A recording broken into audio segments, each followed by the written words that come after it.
I have many favorite memories of Robbie Berks. One, the orientation day in August of 2019, at the beginning of his 7th grade year. Robbie was fresh off of a plane from Tanzania, so jet-lagged he couldn't see up from down. He was bristling with so much energy I could feel the sparks coming off of him.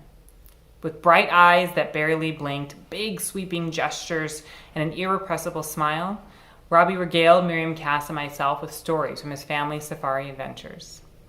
Another, a class discussion sometime later that year about a journal prompt. The question was something like, who would you rather have dinner with, or who would you most want to be stuck on a deserted island with?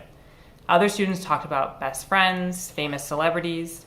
Robbie sat quietly, and when it was his turn, said, "My dad is my favorite person to talk to," as if the question was even foolish to ask. A third, November of 2020, seeing Robbie off task on his computer during class, not playing a game, but obsessively refreshing the New York Times electoral map during that long wait for the election results. His sparks, once again, were flying. And a fourth, one morning before school in early 2020, hearing that a minyan was needed and Road Tzedek so that someone could say Kaddish, Robbie, without hesitation, offered to run over to help. And then there are other snippets, the impatiently tapping foot or hand on the desktop, the exasperated sigh, the sudden laugh at his own absurdity, the casually tossed insight that reshapes an entire discussion. This is Robbie, electrified by new experiences and ideas that push him to see and understand the world differently. Quick-witted and impatient for the world around him to move faster. Deeply curious and engaged. Unabashedly loving to his family and friends, and startlingly self-aware. It is not uncommon for Robbie in the first 10 minutes of class to pronounce a conclusion his teachers intended to unfold over the course of an hour. His mind moves not in steps, but in leaps and spins. He weaves together ideas and understandings at an astonishing pace, without even fully appreciating just how impressive he is. And then, suddenly, he is a 14-year-old boy, goofy and ridiculous exactly as he should be. And now, Robbie stands on the brink of a new experience, impatient to get it going and apprehensive about what it will bring. He is ready to move on, but worried about what lies ahead. I, on the other hand, am not worried. Robbie is a true learner. He knows that the world is full of knowledge, ideas, questions, and challenges, and he can't help but want to engage them all. I know exactly how Robbie will be in high school. He will be electric.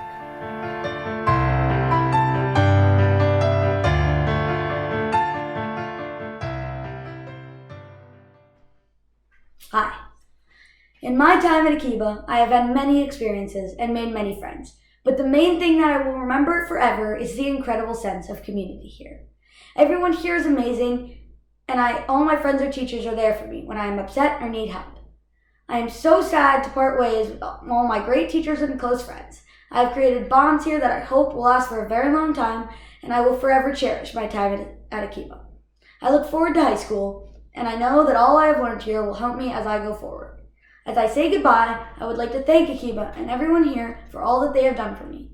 I have grown as a person and as a student. When I first came here, I was 3 years old. I started in the upstairs blue room with the room, and even at such a young age, I was able to make friends, like Asa Kale, who is still my friend today, and I started to love coming to Akiba every day. Thank you, Arun. I then moved on to kindergarten, where I met Sam, Tomer, and other people from our grade. In 1st and 2nd grade, I was in Mr. Salk's class, and I will always be grateful for how Mr. Salk and Mr. Essie helped me start my learning journey in elementary school. Thank you, Mr. Salk and Mr. Essie. I also met Dan in 1st grade, and we have been very close ever since.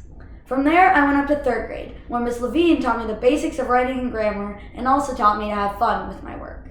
Thank you, Miss Levine. In 3rd grade, I met Ozzy, whom I am also still very close with. In 4th grade, I started to learn Hebrew with more to read, and while it was difficult at first, I can't think of a better teacher to have motivated me and helped me learn Hebrew. Thank you, More Dori.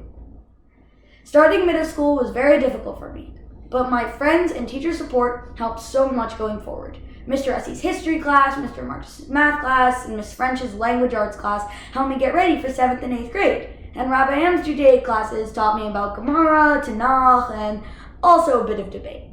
Thank you, Mr. Essie, Ms. French, Mr. Marcus, and Rabbi Ann. By this time, our grade was very closely knit as a community and as friends. Everyone in our grade is amazing, and I'm so grateful for how my friends helped me to become better and always make me smile. I don't know where I would be without you guys.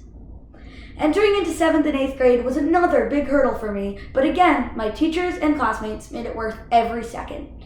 Miss Chipman pushed me to my full potential in humanities, and whenever I needed help, she was quick to lend a hand. Mr. Amiel helped me to continue my learning in math, and Rabbi Bauman taught me to look at things from a new and different perspectives. When Miss Cass didn't teach any of my specific classes, she was always there to help anyone who ever needed it. Thank you to Miss Chipman, Mr. Amiel, Rabbi Bauman, and Miss Cass. And one final thank you, I promise this is the last one, to the class of 2021.